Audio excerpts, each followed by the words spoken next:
പാൽത്തു കുമാർ എന്ന വിളിപ്പേര് ഇപ്പോൾ നിതീഷ് കുമാറിന് സ്വന്തമാണ്. നിരന്തരം അങ്ങോട്ടും ഇങ്ങോട്ടും ചാടിക്കൊണ്ടിരിക്കുന്നയാൾ. ഇതിപ്പോൾ ചാട്ടം 9ാമത്തെ തവണയാണ്. 8ാമത്തെ പ്രാവശ്യം ചുവപ്പ് പരവതാനി വിരിച്ചു സ്വീകരിച്ചത് കോൺഗ്രസ് ആണ്. ഇനി 10ാം തവണ തിരിച്ചു ചാടിയാലും കോൺഗ്രസ് ഒരുപക്ഷെ സ്വീകരിക്കും. അതാണ് നിലവിലെ കോൺഗ്രസ്. ഇത് തന്നെയാണ് കോൺഗ്രസ് സ്വയം വരുത്തിവെക്കുന്ന വിനയം.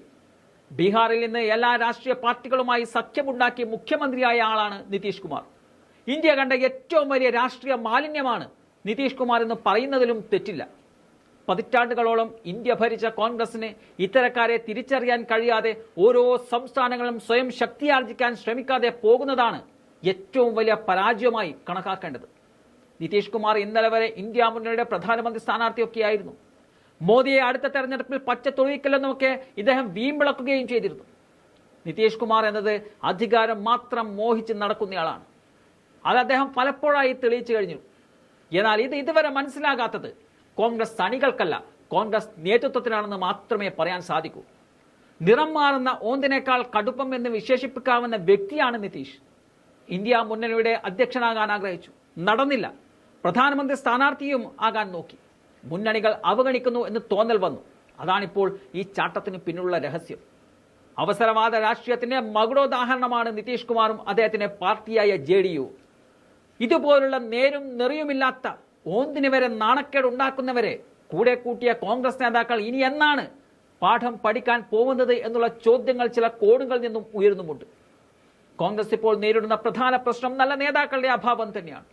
ഒരു തെരഞ്ഞെടുപ്പ് ജയിപ്പിക്കാൻ കഴിവുള്ള നേതാക്കൾ ഇന്ന് പാർട്ടിയിൽ ഇല്ല എന്ന് വേണം പറയാൻ. കഴിവുള്ളവരെ നിലവിലെ നേതൃത്വം ഒതുക്കി കളയുകയും ചെയ്യുന്നു എന്നുള്ള ആക്ഷേപവും ഉണ്ട്.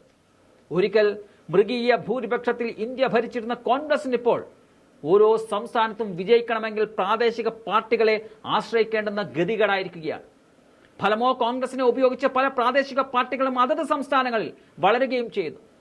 കോൺഗ്രസ് നിലവിൽ ചെയ്യേണ്ടത് ഈ ഓന്തുകളെയെല്ലാം തട്ടിക്കളഞ്ഞ് എല്ലാ സംസ്ഥാനങ്ങളിലെയും ലോക്സഭാ മണ്ഡലങ്ങളിൽ ഒറ്റക്ക് മത്സരിക്കുകയാണ് വേണ്ടത്. അത്രയ്ക്ക് വേണ്ടപ്പെട്ട പാർട്ടികളുമായി മാത്രം അതത് സംസ്ഥാനങ്ങളിൽ സഖ്യത്തിലാകാം. അല്ലാതെയുള്ള ഒരു നീക്കുപോക്കിനും നിന്നുകൊടുക്കാതിരിക്കുകയാണ് നല്ലതും. പതിയെ പതിയെ പാർട്ടി തിരിച്ചു വരും എന്നത് തീർച്ചയാണ്. ബംഗാളിലെ മമതാ ബാനർജിയുടെ പാർട്ടിയായ തൃണമൂൽ കോൺഗ്രസും കെജ്രിവാളിന്റെ ആം ആദ്മി പാർട്ടിയുമൊക്കെ അങ്ങനെ വളർന്നു വന്നവരാണ്. എന്തിനേറെ പറയുന്നു, ഇന്ന് ഇന്ത്യ ഭരിക്കുന്ന BJP പോലും ആ രീതിയിൽ ലക്ഷ്യത്തിലേക്ക് കുതിച്ചു വന്നവരാണ്. ഇതൊക്കെ മാതൃകയാക്കുകയാണ് കോൺഗ്രസ് ഇപ്പോൾ ചെയ്യേണ്ടത്. ഇന്ത്യൻ സോഷ്യലിസ്റ്റുകൾക്ക് ഒരു ചരിത്രമുണ്ട്. ആ ചരിത്രം അവരെപ്പോഴും ജനസംഘത്തെയും BJPയുമാണ് പിന്തുണക്കുന്നത്. മുൻപ് സംഘപരിവാർ പ്രസ്ഥാനങ്ങൾ രാഷ്ട്രീയമായി പ്രതിസന്ധി നേരിടുമ്പോഴൊക്കെ കൈപിടിച്ചുയർത്താൻ സോഷ്യലിസ്റ്റുകൾ ഉണ്ടായിരുന്നു. ജനസംഘ രൂപീകരണ സമയത്ത് JPM ആചാര്യ കൃപാണിയും ജനസംഘത്തെ സഹായിച്ചിരുന്നു. അതുപോലെ തന്നെ അടിയന്തരാവസ്ഥ സമയത്തും പിന്നീട് അയോധ്യ പ്രശ്നം നേരിട്ടപ്പോൾ ജോർജ് ഫെർണാണ്ടസും ശരത് യാദവും അതുപോലെ തന്നെ രാമകൃഷ്ണ ഹെഗ്ഡെയും ചില പ്രതിസന്ധി ഘട്ടങ്ങളിൽ നിതീഷ് കുമാറും നവീൻ പട്നായക്കും BJPക്കൊപ്പം നിന്നിട്ടുണ്ട്. അതാണ് ഇന്ത്യൻ സോഷ്യലിസ്റ്റുകളുടെ ചരിത്രം. ഇലക്ഷന് മുന്നേ ഇനിയും പല പാർട്ടികളും ഈ സഖ്യം വിടും എന്നുള്ള സൂചനയാണ് നിതീഷ് കുമാറിനെ പോലുള്ളവർ നൽകുന്നത്. ഓന്തുകൾക്ക് പുറകെ പോകേണ്ടി വന്നത് BJPയുടെയും ഒരു ഗതികേട് തന്നെയാണ്.